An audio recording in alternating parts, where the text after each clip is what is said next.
Hello everyone, C SAT के video series में आपका स्वागत है। ये है टाइप नंबर 3। क्वेश्चन पढ़िए।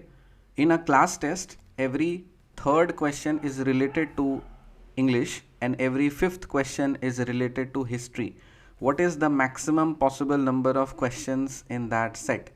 तो देखो, इस तरह का क्वेश्चन आपको बस एक बहुत आसान क्वेश्चन है, छोटा सा कॉन्सेप्ट है, लेकिन यदि अगर आपने इस तरह के क्वेश्चन सॉल्व नहीं किया है ना तो फिर आपके लिए एक नाइटमेयर बनेगा। तो इसीलिए छोटा सा कॉन्सेप्ट है, मेक श्योर कि आप अपने नंबर सिक्योर कर लो अगर इस तरह के क्वेश्चन आते हैं तो।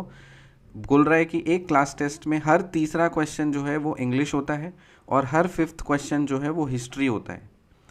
तो maximum possible number of questions उस सेट में क्या हो सकते हैं, ठीक है। तो देखो, फॉर्मूला हम बाद में बताएंगे, पहले आप लॉजिक समझ लीजिए, क्योंकि यूपीएससी का जो डिमांड है वो आपके कॉन्सेप्ट पे ज़्यादा फोकस्ड है। तो यहाँ पे हमें नहीं पता कि कितना नंबर ऑफ क्वेश्चंस है। तो देखो, मैंने क्या किया है, कुछ रैंडमली लिख दिया, 1 से लेके सीरियल नंबर लिख दिया 20 तक, ठीक है। और फिर जो कंडीशंस दिए ना वो फिल कर दिया हूँ। क्या बोल रहा है कि हर तीसरा क्वेश्चन को मैं इंग्लिश बोल रहा हूँ। सो 1 2 3 हर तीसरा question, so every third question, so ये थर्ड क्वेश्चन इंग्लिश मैंने मान लिया। फिर 1 2 3 next third question is English, 1 2 3 next third question is English, फिर 1 2 3 next third question is English. समझ में आया? उसके बाद फिर next third question 1 2 3 is English. तो ये मैंने ब्लॉक पहले फिल कर दिया है, ठीक है। और आगे भी मैं फिल कर सकता हूँ। तो next third question let's say suppose मान लो इंग्लिश, फिर इस तरह से एंड सो ऑन में कंटिन्यू कर सकता हूँ। But the second condition is every fifth question क्या होना चाहिए, हिस्ट्री होना चाहिए। तो अब मैं क्या कर रहा हूँ, अब ऊपर से मैं हर फिफ्थ क्वेश्चन सर्च कर रहा हूँ। सो 1 2 3 4 5, so every fifth question is history. 1 2 3 4 5 every fifth question is history.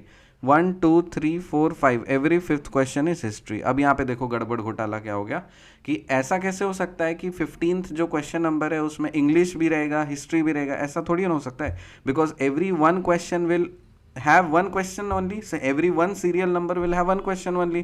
तो 15th जो है वहाँ पे इंग्लिश भी हिस्ट्री में एक ही क्वेश्चन नंबर में कैसे घुसा देंगे, पॉसिबल नहीं है, वियर्ड लग रहा है। तो इसका मतलब यहाँ तो हो ही नहीं सकता। तो this condition is absurd.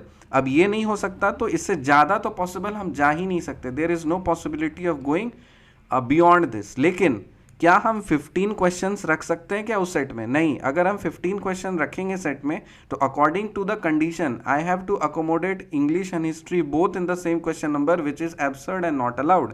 And hence इसमें हम एक माइनस करेंगे जो 14 तक मेरा सही रहेगा। अब 14 तक जब मेरा सही रहेगा तब ये जो कंडीशन हमें दी गई है वो सेटिस्फाइड है कि हाँ थर्ड क्वेश्चन इंग्लिश हो रहे हैं और हर फिफ्थ क्वेश्चन हिस्ट्री हो रहे हैं, ठीक है। आगे देखो, यहाँ पे इट इज़ नॉट अबाउट यहाँ 1 2 3 4 क्वेश्चन इंग्लिश के हो गए और 2 क्वेश्चन ही हिस्ट्री के, उससे हमें कोई लेना देना ही नहीं है। तो वो आपको ध्यान ही नहीं देना है। समझ में आ रही क्या बोल रहा हूँ? अब फिर आप इसको दूसरे तरह से भी बना सकते हो कि पहले मैंने इंग्लिश को ब्लॉक कर लिया और फिर हिस्ट्री चालू की। आप पहले हिस्ट्री को ही स्टार्ट कर लो। तो चलो हम पहले हिस्ट्री को स्टार्ट कर लेते हैं कि every fifth question is history, every fifth question is history, every fifth question is history. ये मैंने ब्लॉक कर दिया, चलो ठीक है। फिर 1 2 3 4 5 और every fifth question is history. So suppose मान लो इसको भी हम हिस्ट्री यहाँ पे ऐसे ब्लॉक मार दे रहे हैं। अब हम क्या बोल रहे हैं, every third question is English. तो उसके बाद हम फिर इसको ब्लॉक मारेंगे, third question third question third question third question. फिर जैसे ही हम यहाँ पे पहुंचे यहाँ पे गड़बड़ घोटाला शुरू हो गया। समझ में आ गया? तो चाहे आप जो मर्जी से स्टार्ट कीजिए आपको सेम आंसर आएंगे। तो इसको आप बस छोटा सा रूल याद रख लो कि इस तरह के क्वेश्चन में आपको बस एलसीएम निकालना है और -1 कर देना, आपका आंसर आ जाएगा। लेकिन ये कॉन्सेप्ट आपको समझना था इसलिए मैंने बताया। और जब कभी भी कॉमन या कैलाश वाला जो चीज़ होने का संभावना खोजना हो ना तो आपको एलसीएम आपको फीड करना पड़ेगा। LCM is the key. समझ में आया? आई होप ये कॉन्सेप्ट आपको समझ में होगा। इस तरह के क्वेश्चन अगर आ गए लकीली तो फिर आपकी बल्ले बल्ले और आपके 2.5 नंबर हो जाएंगे सिक्योर। मिलते हैं आपसे अगली वीडियो में अगले टाइप में, तब तक के लिए बाय।